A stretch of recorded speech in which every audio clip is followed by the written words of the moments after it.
భారీ ఉష్ణోగ్రతలు నమోదవుతున్న తరుణంలో బాబోయ్ ఎండలు అంటూ ప్రజలు ఇళ్ల నుంచి బయటికి రావాలంటే కూడా భయపడుతున్నారు. మండే ఎండలకు అందరూ ఉక్కిరిబిక్కిరి అయిపోతున్నారు. ఒక్కపోత ఎఫెక్ట్తో అల్లాడిపోతూ సేద తీరేందుకు ఫ్యాన్లు కూలర్ల కింద వెళ్ళిపోతున్నారు. ఎండల దెబ్బకి మనుషులే విలవిల్లాడుతున్న క్రమంలో మూగజీవాలు సైతం భారీ ఉష్ణోగ్రతల కారణంగా ప్రాణాలు విడవడం శోచనీయంగా మారింది.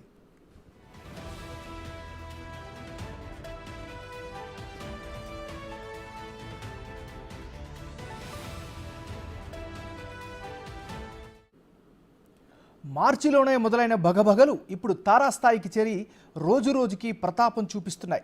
ఒకవైపు అధిక ఉష్ణోగ్రతలు, మరోవైపు వడగాల్పులతో జనం అల్లాడిపోతున్నారు.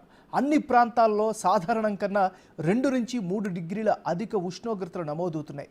గత 10 ఏళ్లలో ఎప్పుడూ నమోదు కానంత స్థాయిలో ఎండలు కాస్తుండడంతో కొత్త రికార్డులు నెలకొంటున్నాయి. ఉదయం 7 గంటల నుంచి సాయంత్రం 6 వరకు భానుడి ప్రతాపం కొనసాగుతోంది. ఈ ఎఫెక్ట్తోనే వడదెబ్బ కారణంగా రోజు పదుల సంఖ్యలో పబ్లిక్ చనిపోతున్నారు. దీంతో కాలు బయట పెట్టాలంటేనే ప్రజలు హడలెత్తిపోతున్నారు.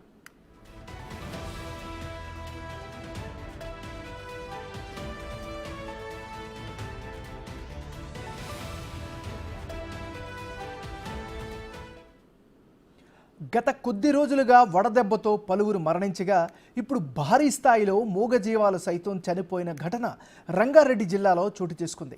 మంచాల మండలం చిత్తాపూర్లోని కామచెరువులో సుమారు 2 టన్నుల చేపలు వడదెబ్బతో మృతి చెందాయి. దీంతో మత్స్యకారులు రోడ్డున పడి తీవ్రంగా నష్టపోయామని ఆవేదన వ్యక్తం చేస్తున్నారు. మిగిలిన చేపలనైనా రక్షించుకునేందుకు బోరు నీటిని చెరువులోకి వదులుతున్నారు.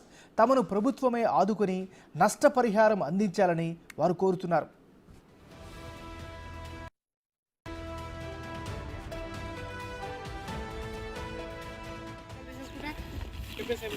ఇప్పుడు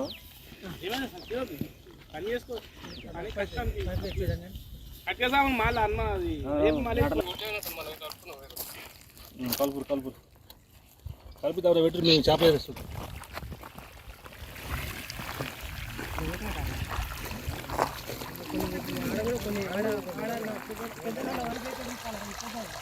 అది వేసి గట్టిగా చెప్తే ఏం కాదు.